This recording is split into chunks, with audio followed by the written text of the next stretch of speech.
ഏതു രാക്ഷസന്മാരെ വധിക്കാനാണ് രാമലക്ഷ്മണന്മാരെ തന്നോടൊപ്പം അയക്കണമെന്ന് വിശ്വാമിത്രൻ ദശരഥനോട് പറഞ്ഞത്? മാരീചൻ, സുബാഹു. മാരീചൻ, സുബാഹു എന്നീ രാക്ഷസന്മാരെ വധിക്കാനാണ് രാമലക്ഷ്മണന്മാരെ തന്നോടൊപ്പം അയക്കണമെന്ന് വിശ്വാമിത്രൻ ദശരഥനോട് പറഞ്ഞത്. പുരാണത്തിൽ ആരുടെ അവതാരമാണ് ലക്ഷ്മണൻ? അനന്തൻ്റെ. അനന്തൻ്റെ അവതാരമാണ് ലക്ഷ്മണൻ.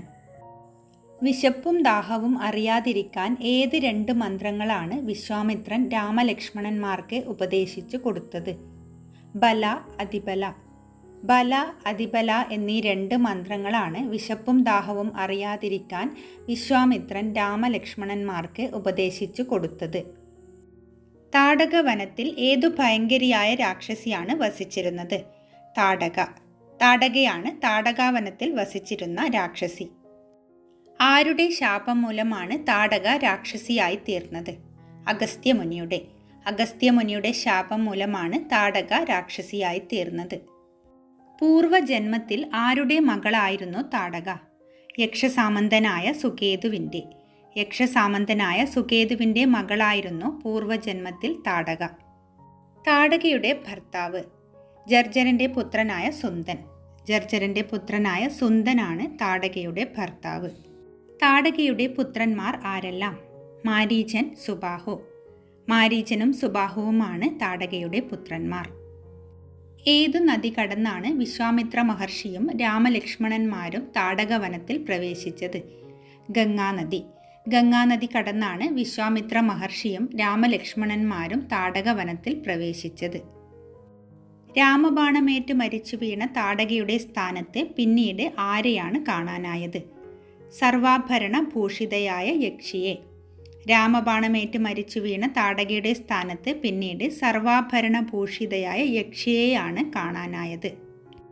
താടകാവധത്തിനു ശേഷം വിശ്വാമിത്ര മഹർഷിയും രാമലക്ഷ്മണന്മാരും ആ രാത്രി താമസിച്ചത് എവിടെയാണ്? കാമാശ്രമത്തിൽ. താടകാവധത്തിനു ശേഷം വിശ്വാമിത്ര മഹർഷിയും രാമലക്ഷ്മണന്മാരും ആ രാത്രി താമസിച്ചത് കാമാശ്രമത്തിലാണ്. മാരീചൻ, സുബാഹു ഇവരിൽ രാമബാണമേറ്റ് മരിച്ചത് ആരാണ്? സുബാഹു. സുബാഹുവാണ് രാമബാണമേറ്റ് മരിച്ചത്. ത്രയംബകം എന്ന ശൈവചാപത്തിൻ്റെ മറ്റൊരു പേര്? സുനാഭം. ത്രയംബകം എന്ന ശൈവചാപത്തിൻ്റെ മറ്റൊരു പേരാണ് സുനാഭം. ത്രിപുരന്മാരെ വധിക്കുന്നതിനായി ആരാണ് ത്രയംബകം എന്ന വില്ല് ശിവന് നൽകിയത്? വിശ്വകർമാവ്. ത്രിപുരന്മാരെ വധിക്കുന്നതിനായി ത്രയംബകം എന്ന വില്ല് ശിവന് നൽകിയത് വിശ്വകർമാവാണ്. വിശ്വകർമാവ് ത്രയംബകത്തിനൊപ്പം നിർമ്മിച്ച് വിഷ്ണുവിന് നൽകിയ വില്ല്? ശാർങ്കം. ശാർങ്കമാണ് വിശ്വകർമാവ് ത്രയംബകത്തിനൊപ്പം നിർമ്മിച്ച് വിഷ്ണുവിന് നൽകിയ വില്ല്.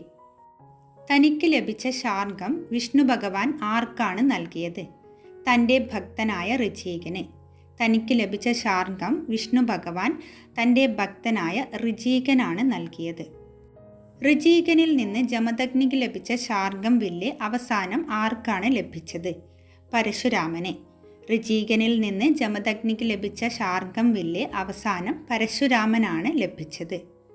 വിശ്വാമിത്രൻ്റെ ആശ്രമം? സിദ്ധാശ്രമം അഥവാ വാമനാശ്രമം. സിദ്ധാശ്രമം അഥവാ വാമനാശ്രമമാണ് വിശ്വാമിത്രൻ്റെ ആശ്രമം. എത്ര ദിവസം സിദ്ധാശ്രമത്തിൽ രാമലക്ഷ്മണന്മാർ താമസിച്ചു? 3 ദിവസം. സിദ്ധാശ്രമത്തിൽ രാമലക്ഷ്മണന്മാർ താമസിച്ചത് 3 ദിവസമാണ്.